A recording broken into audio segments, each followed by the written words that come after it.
Hi மக்களே, welcome back our channel RJL family. நம்ம சேனலில் தொடர்ந்து நிறைய வீடியோஸ் வரும். அதை நீங்கள் மறக்காமல் பார்க்கணுன்னா நம்ம சேனலை சப்ஸ்கிரைப் பண்ணி லைக் பண்ணி பெல் ஐக்கான் ஆலில் போட்டு ஷேர் பண்ணிவிடுங்க. இன்றைக்கி நம்ம வீடியோக்குள்ளே போகலாமா? இன்றைக்கி நம்ம பார்க்க போகிறது எக் ஃப்ரைட் ரைஸுங்க. அதுக்கு தேவையானதெல்லாம் பார்க்கலாமா? First carrot, beans, capsicum, onion, egg இதெல்லாம் எடுத்து வச்சுக்கோங்க. இதில் கேரட்டு, பீன்ஸு, கேப்சிகம் எல்லாத்தையும் பொடிசாக நறுக்கிக்கோங்க. வெங்காயத்தை அப்படியே பொடிசாக நறுக்கிக்கோங்க. நம்ம புதுசாக இந்த சேனல் ஸ்டார்ட் பண்ணியிருக்கோங்க. நீங்கள் உங்களோட லவ் அண்ட் சப்போர்ட்டை கொடுங்க. இதில் இன்னும் நிறைய இன்ட்ரெஸ்டிங்கான வீடியோஸ்லாம் வரப்போது. நீங்கள் மறக்காமல் எங்கள் சேனலை சப்ஸ்கிரைப் பண்ணிக்கோங்க. பாருங்கள், அழகாக பொடிசாக கட் பண்ணி வச்சுக்கலாம். இது ரொம்பவே சிம்பிளுங்க. நம்ம வீட்லேயே அழகாக செஞ்சு கொடுத்துடலாம். நம்ம குழந்தைங்க கேட்கும்போது நம்ம செஞ்சு கொடுக்குறது தான் இருக்குது பார்த்திங்களா? அதுதாங்க நமக்கு இருக்கிற ஒரு மிகப்பெரிய சந்தோஷமே. நம்ம வீட்டில் அழகாக செஞ்சு கொடுக்கும்போது அவங்க சூப்பர்னு ஒரு வார்த்தை சொன்னால் போதும், அதுதான் நமக்கு கிடைக்கிற வெற்றி.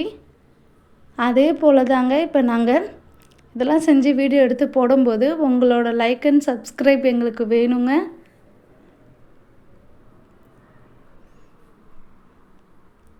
ப்ளீஸ் லைக் பண்ணி சப்ஸ்கிரைப் பண்ணுங்கள். இப்போ பாருங்கள், எல்லாம் எடுத்து வச்சுருக்கோம். அதுக்கு தேவையான காய்கறி ஆனியன், சில்லி பவுடர், கறி பவுடர், வத்தல், எக்கு, சோயா சாஸ். அதுக்கப்புறமா நம்ம ஒரு கடாய் எடுத்து வச்சு எண்ணெய் ஊற்றி ஆனியன் போட்டு வத்தலும் போட்டு நல்லா வதக்கிக்கிடலாம். நீங்கள் யாரெல்லாம் எந்தெந்த ஊர்லேருந்து பார்க்குறீங்கன்னு சொல்லி கமெண்ட் பாக்ஸில் கமெண்ட் பண்ணுங்கள். அதுக்கப்புறமா நம்ம காய்கறியை போட்டு நல்லா வதக்கிக்கலாங்க.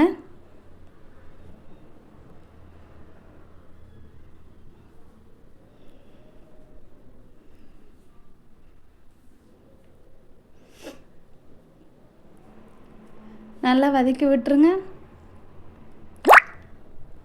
அது எண்ணெயிலே வதங்கினதுக்கப்புறமா எக்கு போட்டுருங்க. 4 முட்டை மட்டும் போட்டால் போதுங்க. 4 முட்டை மட்டும் போட்டு நல்லா கிளறி கொடுத்துருங்க. இது இந்த முட்டை பொடி மாஸ் மாதிரி ஆகணும். அதுக்கப்புறமா தான் நம்ம பொடியெல்லாம் சேர்க்க போகிறோம்.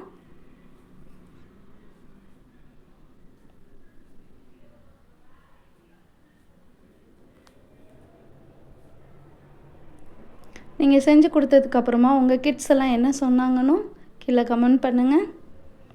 இப்போ 2 டேபிள் ஸ்பூன் சால்ட்டு சேர்த்துக்கோங்க.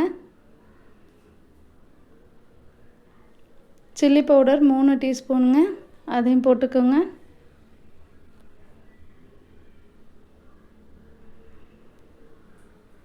இது கறி மசாலா, அதையும் போட்டுக்கோங்க. அது ஒரு 2 டீஸ்பூனுங்க.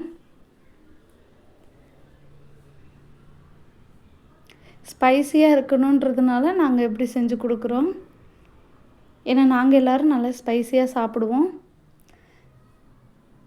பார்த்திங்களா, அந்த மாதிரி வந்துருச்சு. இதுக்குள்ளே நம்ம பாஸ்மதி ரைஸை வேக வச்சு எடுத்துக்கலாம். ஆஃப் பாயிலாக வேக வச்சுக்கோங்க. அப்புறம் ரைஸையும் போட்டுட்டு மேலே சோயா சாஸ் 3 டீஸ்பூன் ஆட் பண்ணிக்கோங்க. ஆட் பண்ணி இப்போ நல்லா நம்ம கிளறி கொடுக்க போகிறோம்.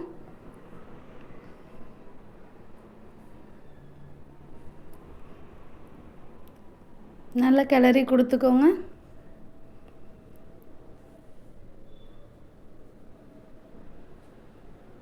நல்லா மிக்ஸ் பண்ணால் நமக்கு ரெடி ஆயிருங்க. நம்ம குழந்தைங்களும் விரும்பி சாப்பிடுவாங்க. அவ்வளோதாங்க. தேங்க்யூ ஃபார் வாட்சிங். நன்றி மக்களே.